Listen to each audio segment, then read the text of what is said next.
I'm Matt Norton. I'm a student here at BYU. I work for BYU Photo. I've worked for BYU Photo for about 3 years now, but I'm also getting a master's degree in information systems, so I work a lot with data and data analytics, and so it's been really interesting to see the two come together in my work. And so today we wanted to talk about the importance of tracking data, what you can do with data, and how to share data with others.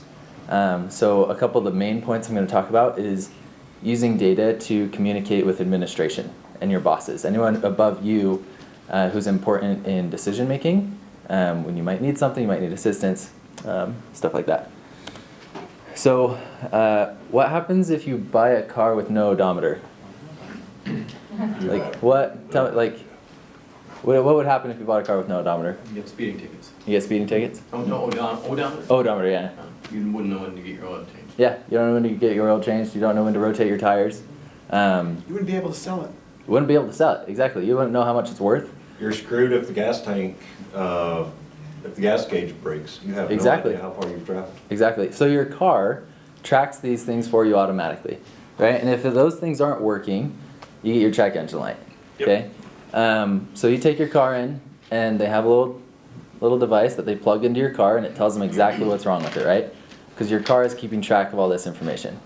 If your car isn't keeping track of this information and your check engine light comes on, and you take it in, and they plug that little device in, it's going to say, I don't know.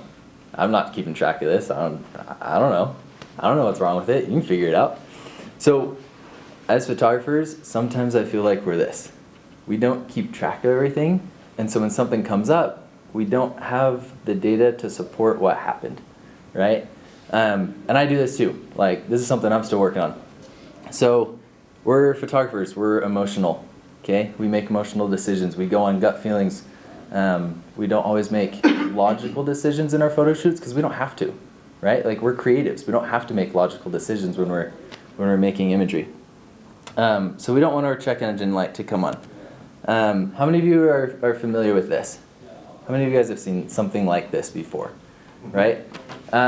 Who in here thinks they're left brain? Logical, mathematics, science, all that, right? Like no one. Who here would say they're on the right side? Okay, that's all of us. Okay, so the beautiful thing about the right side of the brain is it's our passion, our creativity, it's our spirit, it's like our drive to create images, and that's what makes us so good at our job, is that passion and creativity and emotion. That's what we try and put into our photos, right? Is we try and make people feel emotion through our work. And that's very important. That's what makes us so good at what we do. That's why we're here, is to develop this right side of the brain. However, we can't forget the left side, okay? So I'm like a weird balance of both. So like I'm not amazing at either, but I kind of understand both a little bit. So that left side is really about like the science of things, mathematics, strategy, and like analytics and data. And so today we want to talk a little bit more about that left side of the brain and how we can exercise the left side of our brain to get things that we need in our photo studios. So what happens when you have a group of people that's all right side brain working with a group of people who's all on that left side, right? It's kind of hard to work together sometimes because we're over here talking about our passion and our creativity and our emotion and the images we create, and then we go to our administrators and we're trying to tell them all about this, and they're like, hey guys, I speak numbers. Like, that's a beautiful image. I don't understand what went into creating that image, right? So oftentimes it creates a language barrier. Sometimes we have a hard time communicating with our bosses or administration who don't speak our language, right? They don't speak megapixels and shutter count, and they don't speak like refresh rate on lights. They don't understand that, you know? So we need to break down that language barrier. So if I move to a foreign country, I can't expect them to learn my language, right? I can't expect everyone in a foreign country to learn English so that I can communicate with them. I'm either going to have to get a translator or learn their language, right? So we need to learn a little bit more about the language of data. And that's really what administration and a lot of bosses speak in nowadays. And so it's really important to understand and be able to speak at least a little bit in their language, and that will go a long way in your career. So like I said, they don't speak in megapixels and shutter speed. They convey their messages through data and visuals, which we'll talk about. They also care about graphs, like how we get excited about photos. They get excited about graphs and Excel sheets. And so as photographers, we make emotional decisions, and they have to make business decisions. And so sometimes we need to help them understand our creative needs so that they can make business decisions based off of those. So sometimes the feeling is like, should I follow the data or my instincts, right? Like I have a gut feeling about this, but the numbers are saying this, so what do? Okay, by consistently tracking your data, you can empower yourself and give yourself the tools necessary to make changes in your workplace that require the assistance of your bosses and administration. By tracking your data, you will increase your value to yourself, your team, and your university. Give yourself a bird's eye view of your work. When you're in the moment and you're photographing an event, let's say a lab calls and they say, hey, we're doing this lab at night. It's on Friday night. It's really cool. We're going to light off rockets. And you're like, that sounds awesome. Let's do it. You're there and you're super excited. You're like, this is awesome. I'm taking pictures of rockets at night. In the moment, you're all emotion. Okay, you're thinking about how exciting it is to be there. At the end of the month, you look back and you're like, oh my gosh, I worked 3 of the 4 Friday nights this week. Like, I didn't get to spend all that time with my family like I thought I did, or spend the time with my kids, or do whatever you wanted on your Friday nights. You know, you look back and you're like, oh wow, I spent a lot of my Friday nights away from home. So give yourself a bird's eye view. By keeping track of your data, you can look back on your work and realize how much time you're dedicating to your work outside of business hours, on weekends, how much you're traveling, stuff like that. So I have a couple questions for you guys. And if you know, great, but you don't have to raise your hands. How many of you know how many nights you worked last year? How many of you guys know how many frames you took last year? Not how many images you delivered, but how many clicks on your shutter you took? Yes. You do? Yeah. Awesome. Perfect. Okay, we're going to hold on to that. I'm going to come back to you. How many of you know how many hours you spent on photo shoots? Not editing, just physically on location on photo shoots. And then how many days did you guys travel last year? Okay, perfect. Okay, that's good. That's good. So all of these things are really important. Okay, and we're gonna come back to why these things are so important to track. How many of you said I work too much? We feel like that sometimes, right? So I have done this with my boss, so I am guilty too. So bear with me here. So since being a student here at BYU Photo, I see how much Nate and Jaron work, and it's been astonishing. Like, I'll come in, I'm like, oh, you know what, Monday morning, I'm going to come in early and just like finish editing that photo shoot, and Jaron's at his desk at like 6 in the morning. And I'm like, Jaron, what are you doing? He's like, I was awake, so I came in. I'm like, you're crazy. And I learned just how much demand they have on them from the university to cover all the needs. BYU Photo, we cover everything from athletics to all of our general shoots, which is literally everything else on campus. From dining services to dance to commencement, labs, everything. And so seeing the toll that it takes on Nate and Jaron, we've understood the importance of having all of this information, which I'm going to share with you in just a minute. So let's say you guys go to your boss and you say, hey boss, I work too much. I worked so many weekends this year. I worked too many Friday nights this last month. I need more full-time employees in our office. I need more student employees in our office. And we need new gear, right? How does this sound to an administrator? Were any of you guys in Jaron's breakout session? What did he talk about? Sounds like you're complaining. Sounds like you're complaining. It sounds like excuses, okay? I'm not here to call you out. I've done this before too. So I want to give you guys something to compare it to.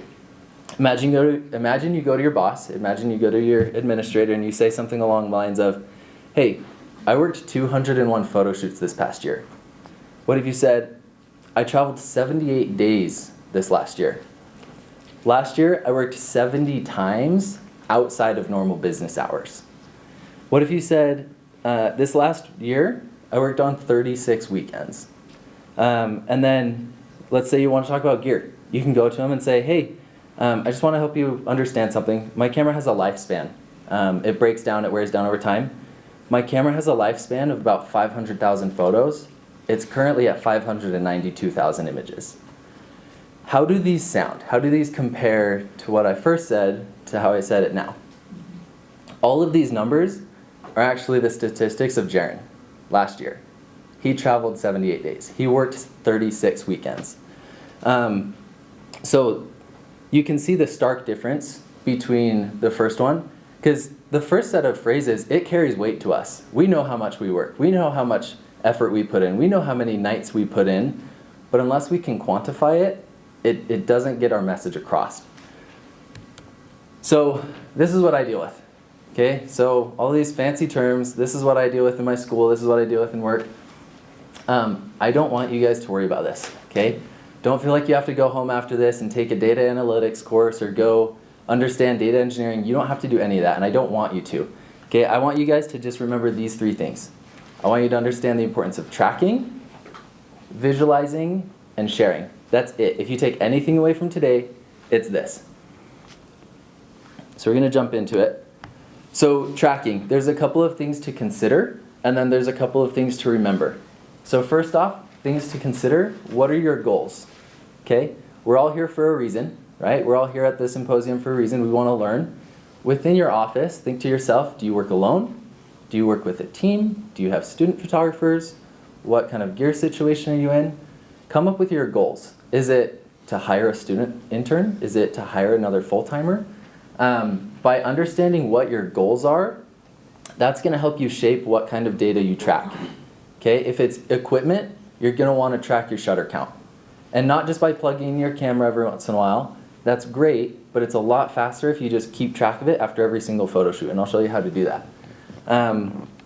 Some more things to consider are what metrics are important to you. So metrics such as how many nights I work over the year. Do I want to keep track of that? What metrics are important to you for your office and for your personal work? And then also take time to understand what metrics are important to your boss and what metrics are important to your school. So in Jaren's discussion earlier, he talked about the importance of going to meetings. If you're invited to meetings, go to them. They're so important. Even if you're just a fly in the wall and listening, they're so important to be present in meetings with your boss or your administration, so that when you do have an opportunity to speak up, or there is a matter where you need to speak up, you can, because you're there. Take the time to discuss with people. Like August said the other day, go on a listening tour. Go listen to people. Find out what they need from you. So what metrics are important? And then how often should you be reporting your data? Probably not weekly, but maybe monthly, quarterly, or annually. And then track the most data with the least amount of work. Okay, you want to make it easy. So with things to remember, consistency is key. Okay, we at BYU Photo, we track our data after every single photo shoot. We don't go back at the end of the week and review what we did. It's before we even offload our card, we start tracking what information we just had. And so it can be fast and simple. I'm going to show you guys an example in a bit. And then data tracking is easy. It sounds like a big, scary thing. I mean, they have like whole school programs made out of this stuff. But for what we need, it can be super simple. And then another thing to remember is share your vision with others. Is there anyone here who's like the representative from their school, but the rest of their team isn't here? Okay, perfect. So we have a couple. So an important thing to do is, if you're going to start tracking your data, you need to share this vision with others. Okay, if your team or your bosses, your administration don't understand the importance of you keeping track of your information and your data, they're not going to get on board, and it's not going to go anywhere. So you just need to help them understand, like, hey, you know what, I'm going to start tracking how many nights I work, because I just want you to understand how much work I'm putting in front of the university outside of my normal business hours. And I know we're photographers, I know we're asked to work nights quite often, and it's nothing out of the ordinary, but working so many nights a year, it can be kind of eye-opening to administration. Like, hey, we're asking a lot of you. So help them understand your vision and get them on board with it. Next, we're going to talk about visualizing. I want you guys to tell me how many threes are in this data set. Take a couple seconds. How many threes do you see? It's a little tricky, right? How many threes do you see now? Give me a couple seconds. 14. Okay, cool. Okay, how many do you see now? It's easy, right? sometimes I feel like we go to our bosses or administration and say, hey, here's my problems. And this is what we hand them. This is what it looks like. Oh, Okay? that's a great representation. I've done that before. I've done that to Nate and Jaron. And they get on my case about it. So I'm guilty of this. But this is what we do. It happens, but it's okay. We're visuals. We love creating visuals. So something that I've learned through my program and through my schooling is that they don't have to be complicated. When I first started studying data analytics, I thought I had to come up with like new ways to visualize data and new creative ways to share and analyze and everything. Honestly, a bar chart is like the best thing ever. It goes so far, okay? So just learning to visualize our data can make a huge difference. Your administrators or your bosses should be able to glance at whatever you're handing them and understand what it is and what your needs are within a matter of seconds. They shouldn't have to ask you, oh, what is this? What am I reading? It should be extremely easy for them to just see it and say, oh, this is exactly what it means. I can see that you need this. So that's the importance of visualizing your data. If you use Excel or Google Sheets, it's extremely easy to do this. You just highlight your data, right-click, and click Create Chart or Graph, and it will do it for you. And I can show you guys about that later. And then sharing your data. Okay, timing is everything. Sometimes if we're in a position where, let's say we have a couple of full-timers and we don't really feel like we need anything, sometimes we might feel like, we don't need to track any data right now. Like we're set, we don't need anything. You need to track it. Okay, you need to keep track of everything you do. So the purpose of this is, let's say 3 years from now, every month the university is like, hey, we need you to take on this job. We need you to take on this job. We need you to take on this job. And over the course of a couple years, you're like, oh my gosh, we're drowning now. Whereas a couple years ago, like we were fine. Like we could handle it. By having this data, you can go back and look at it over time and see, oh wow, we took on 100 extra shoots every year over the last couple of years. We need help. But if you don't have that information, you're going to go to your boss and say, I'm working more than I ever have. But it just sounds like an excuse. So keep track of your data, and timing is everything there. And then teach them to expect data, okay? So your administration, when you guys go to these meetings, if you guys have meetings with your bosses, or if you don't, try and set them up. And just share with them. Like, hey, here's a little report of what I did last month. Like, I'm not saying I need anything right now, but like, just so you're aware, I worked 4 out of 4 weekends. I worked 16 nights. I'm not complaining, I just want you to be aware. Like, this is just our situation, okay? So teach them to expect it. And you can say, hey, thank you so much for taking the time to meet with me. I'll have the next report ready in about a month or so, and we'll meet again. And if you don't want to meet monthly, that's fine. Maybe it's quarterly, maybe it's once a year.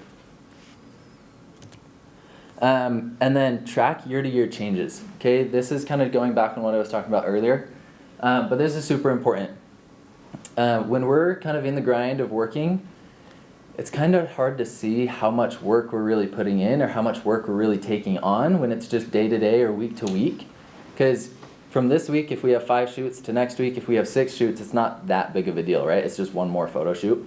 But if you can go back at the end of a year, or end of 3 years, or end of 5 years, and see how much work you've had as an increase, that's extremely valuable. And then this can also help with seeing trends. Okay, an example of this is Aaron, our 3rd full-timer.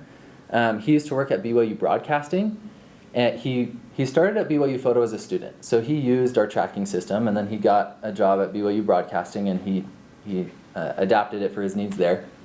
And he noticed that he was hiring a lot of student employees in the fall.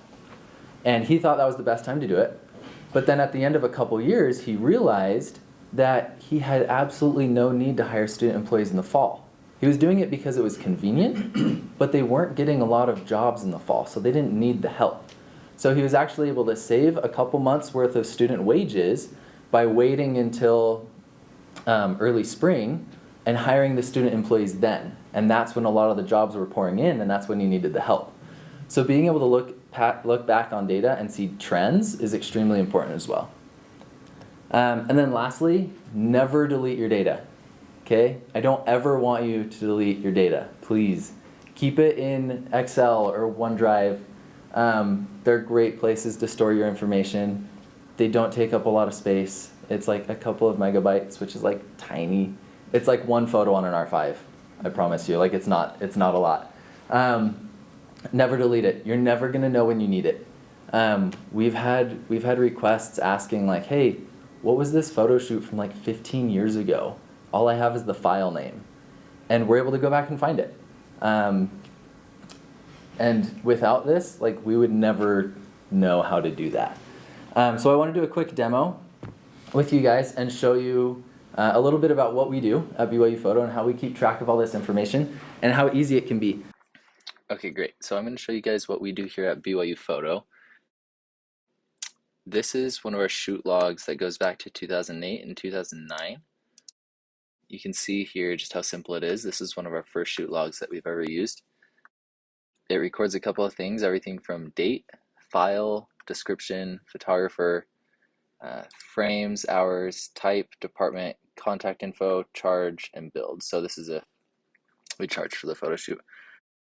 But it's super simple, just a Google sheet, not too much complication went into it. And then all of these months, they total up to our year totals here. And we have the photographers in the office, the frames they took, the hours they spent, how many shoots they went on, and then the department totals as well. So general, mugshots, so portraits, university communications, and then development as well, and then other departments and their breakdown. So as you can see, it's super simple. This is where we started back in 2008, 2009. And then this is where we are now. So this is our 2024 shoot log. And I'm going to go through this. I'm going to go through all the columns with you guys. And so starting here, we have a sheet. Oops. We have a sheet for each month, as you can see. These sheets help us keep everything organized month to month. And then within each month, we track the date.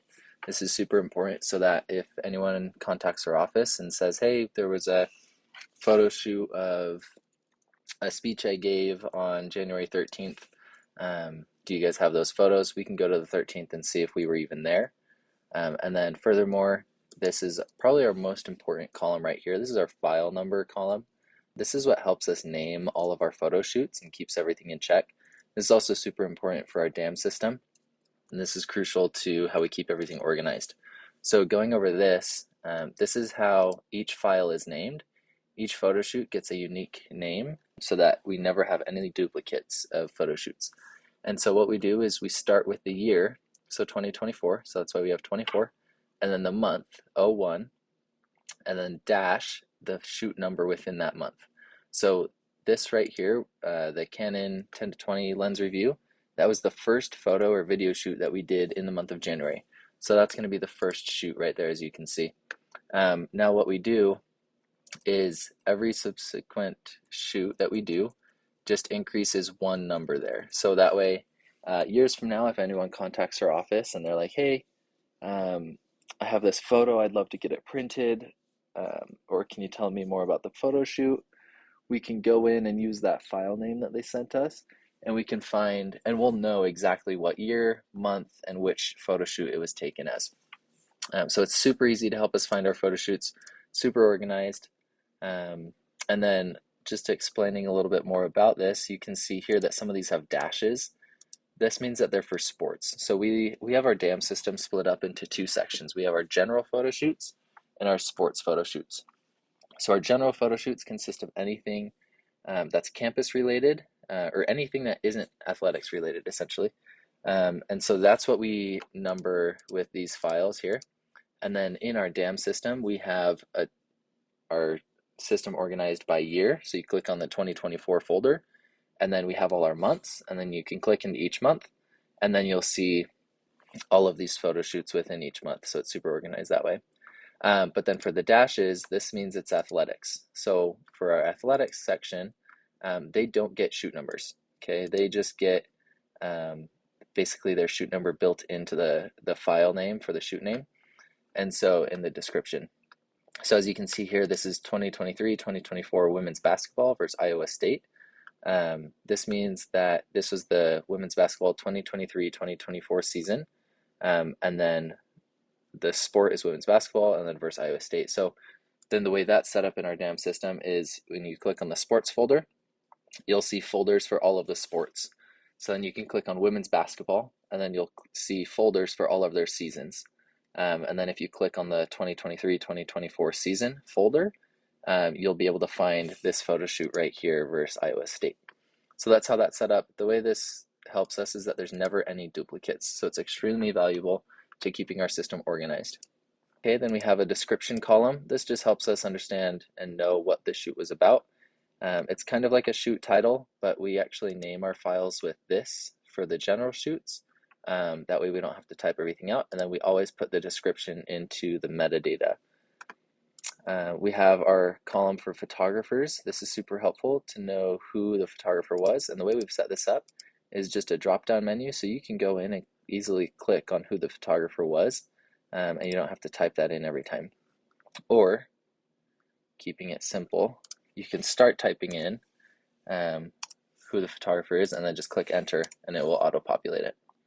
And then just in case you have an assistant, you can put in who the assistant was and give them credit for helping out on the photo shoot. And then frames, this is super important. This helps us track the wear and tear on our cameras.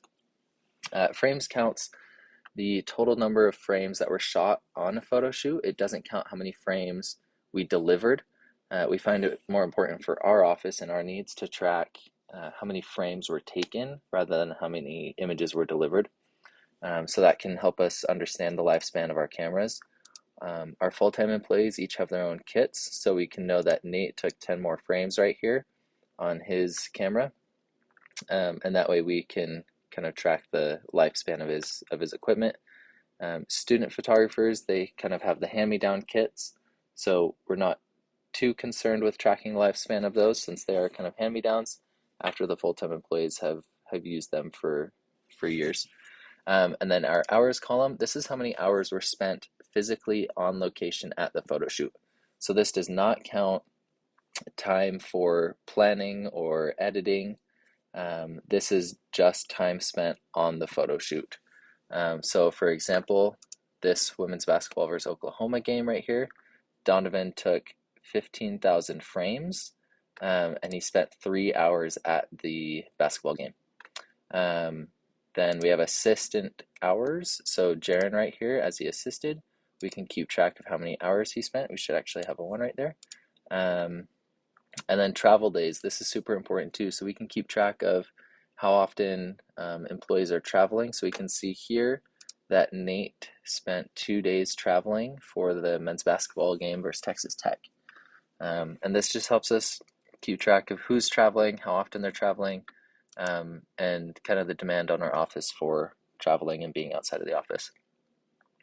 And that's typically anything outside of Utah or outside of campus. We don't, like, if we're in Provo, Utah, and if we have a game in Salt Lake, we won't really count that as a travel day just because it's a 45-minute drive. But anything like overnight travel will count as a travel day. And then after hours, this is super important too. We know as university photographers, we're often asked to work outside of quote unquote typical hours, a 9 to 5. And we do it a lot. And I'm sure you guys do too. But it is nice to know how much of a demand we have on outside of hours work. And so we've created a menu here for our needs. And so we have night, morning, and weekend. So night is anything after 5 p.m. So if there's a volleyball game that starts at 7, that's considered a night shoot. Anything before 9 a.m., that's considered a morning shoot. And then weekend is anything after 5 p.m. on Friday through Sunday night. So after 5 p.m. on Friday, that's considered your weekend. So any sporting events or general shoots during those times gets a weekend. And that can help us track how many weekends we're working, how many weekend events we're working during the year, how many nights we're asked to work, and how many mornings we're having to work as well. And then department, this helps us keep track of where we're spending our time and kind of the needs of different departments around campus. So this is super helpful just to keep track of knowing our clients and the needs and how we can help them best. And then we have a couple columns here. We have contact, charge, invoice, and build. This is usually for photo shoots where we're asked to do prints where we need to keep in touch with them, and then if we're charging them or not, we'll put a yes in here if we are charging them. Clearly we're not charging a lot right now. And then an invoice number, and if it was billed, and then any additional notes. This is helpful to know any important information beyond kind of the description that we need. So this is our current shoot log in 2024. So we'll run through this, and what we've done is we've set up formulas for all of these pages so that they will take all of this information and calculate it into different totals. So here you can see this is our month totals page. We can see that January right here, these are the monthly totals for January, so we can keep track of frames, hours, shoots, travel days, after hours, morning, night, weekend, and assistant hours for each of our photographers. This is super important just to keep track of kind of the workflow of our photographers and kind of the demand on each photographer. It's also super helpful for management, just to understand kind of where our photographers are in their work and maybe their demand and their workload. For instance, our student photographers, if the full-time employees are noticing or the managers are noticing that one of our student photographers isn't taking on a lot of photo shoots for a lot of hours, this is an easy way to kind of check in on them and make sure everything's okay, and kind of understanding the needs of the office and the employees. So this is super important, be able to have these totals easily add up. And like I said, we have formulas that do all this for us. We don't have to go in and calculate it. And then just to the right here, we have our after hours totals. So these are the office totals for the month. So in January, we had 54 events outside of quote unquote normal business hours, as you can see here. In March, we had 74. So this is just an easy way to keep track of, how our time is being spent outside of business hours or typical business hours. And then this is all set up for the rest of the year. So we don't have to go in and create it as we go. It's already set up for the whole year. And then it will auto-populate all of this information and the totals as we fill out the shoot log month to month. And then to the right here, again, we have a month total summary, kind of just in a different format. So this isn't by photographer, but this is by month. So you can see how many frames, hours, shoots, travel days, after hours, assist hours our office had in total for the month of January. And then just another way to visualize this, we have it broken down as percentage of our workload. So we can see that we took the most frames in March, but the hours also were in March. That's probably our busiest month so far this year. And then we have the most shoots in April, but they're not as heavy of shoots. So it's just an easy way to visualize this. This is called a heat map. Super easy to create. What you can do is just highlight your data here, and then if you come up here to format, you can do conditional formatting, add another rule, and then you can select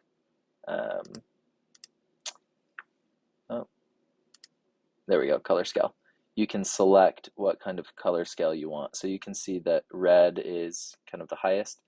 So it's super easy for management to see where you're at there. So I'm going to cancel that and get out of there. So yeah, that's a heat map. That's super easy to use, but it's super easy to visualize your data. And then furthermore, we have these charts here. These auto-populate. We've set them up so that they create themselves as more information and data is put into our shoot log, so I don't have to go in and mess with this for the rest of the year. But this keeps track of our frames, the number of photo shoots, number of hours spent on photo shoots, days traveled, after hours worked on photo shoots, and then hours spent assisting on photo shoots.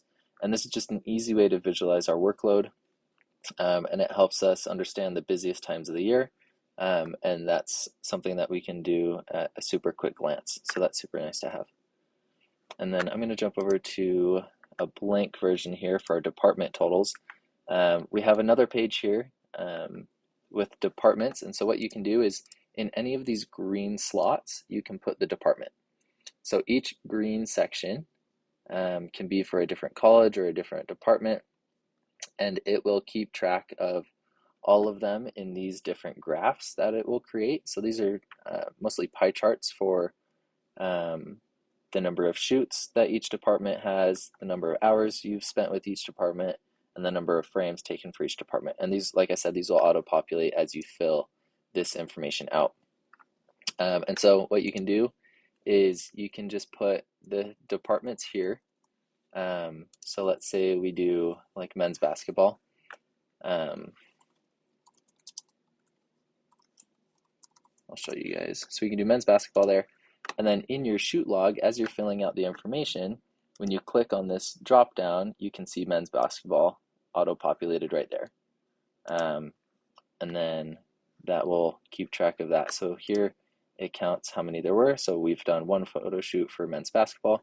And if I were to put the frames in there, let's say we took 100 frames and it took an hour, then it starts to auto-populate all of these charts for us.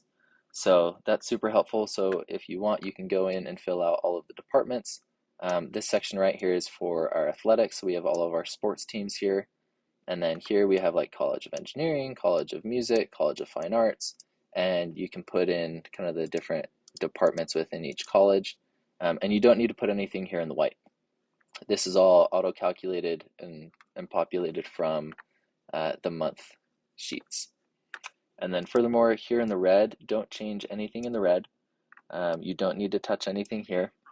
This will auto-populate by itself. And this is just another way to see the department total summaries, so by frames, hours, and shoots. And then another page here, we can turn this into a heat map as well, just to see what departments we're spending the most time with, the most hours with, the most shoots for, or the least. We can also see, if we need to be spending more time with other departments as well. So that's super helpful. Jumping back to our original shoot log, we can go into our year totals. This page is extremely helpful for our bosses. So we have each of our photographers here, and then their totals for the entire year. So over the course of the year, our bosses or management, they can check on this and see how many frames each photographer is, how many frames each photographer has taken, the hours that each photographer is spending physically at photo shoots. This is not total hours like spent clocked in. This is just on photo shoots. So you can see here that so far in 2024, Jaren has already spent 344 hours physically on location at photo shoots. That doesn't count the time spent on planning or editing. And then the number of photo shoots you can see here, travel days, after hours, shoots assisted, and then assisting hours as well. So, and then this column right here is extremely important. This is our office totals for everything. So we can fill that in right there. This is so far the total number of frames that we've taken in 2024, how many hours we've spent physically on photo shoots in 2024, the number of photo shoots, travel days, after hours, and so on. And then this chart right here, this is a very simple visual that we like to use here at BYU Photo. So we have Jaren, Nate, and Aaron. These are our 3 full-time employees. And then culmination of the students. We don't feel the need to break up our students individually beyond the graph above. But this is super easy just for management to take a look at and see kind of who in the office is doing what. And this is broken down by a bar chart right here with the labels right here, so you can see what each one means. And then we have our photographer summary. So this is mostly for the full-time employees and then our students right here. And this is just a summary similar to over here. And then we have our percentage summaries as well. So this is another way to visualize kind of who's doing what. And I can show you how to do a heat map here, similar to what I talked about on the other sheet. Let's see, so we want to go color scale, and then we can change it to this, and then you're done.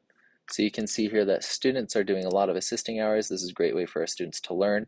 All of the mentorship that our full-time employees give us, this is incredibly helpful. So that makes sense and that tracks. And then we can see here kind of among the full-time employees and the students the breakdown of work. And then we have our summaries page. So this is just another way to visualize the previous page again, but we have our yearly totals broken down here, similar to the other page, and then we have each of the employees totals, and then our student totals, and then BYU Photo is part of the BYU University Communications Department, and so a lot of our work is spent there, and so we can see kind of our breakdown of work for our own department. And then we have an instructions page. This instructions page just keeps track of any changes made or how to work the shoot log, kind of a step-by-step guide. So this is super helpful to use. And then as we make updates to it, if we change anything, we'll just add that information down here. And so we can create another section and just say, you know, this is what we added, this is what it does, this is what it means. So that's super helpful as well. Anything in red on any of these pages, do not touch. So we're going to have a blank copy. We're going to have a link in the description below at the end where you can download a copy of the shoot log and have it and tailor it for your needs. But just a couple of quick heads up. Do not change anything in the red. This will ruin the formulas. So anything in red, like I said, do not change, do not touch. Anything in green, that's where you're going to enter the labels that you need. So your photographers, you can put them here. So you'll type in the names of your photographers, and then these will auto-populate in these different areas. So, oops, let's see. So these names will auto-populate here because you put them in here, okay?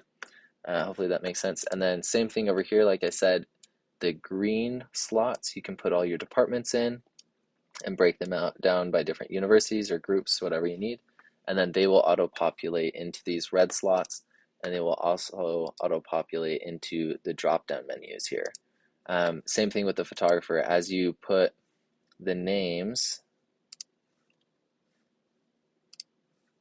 into these green slots, it will make them auto-populate into these drop-down menus, which is super nice. So yeah, don't touch the red. You can change anything in the green, and we'll have a link in the description below. What I recommend is making 2 copies.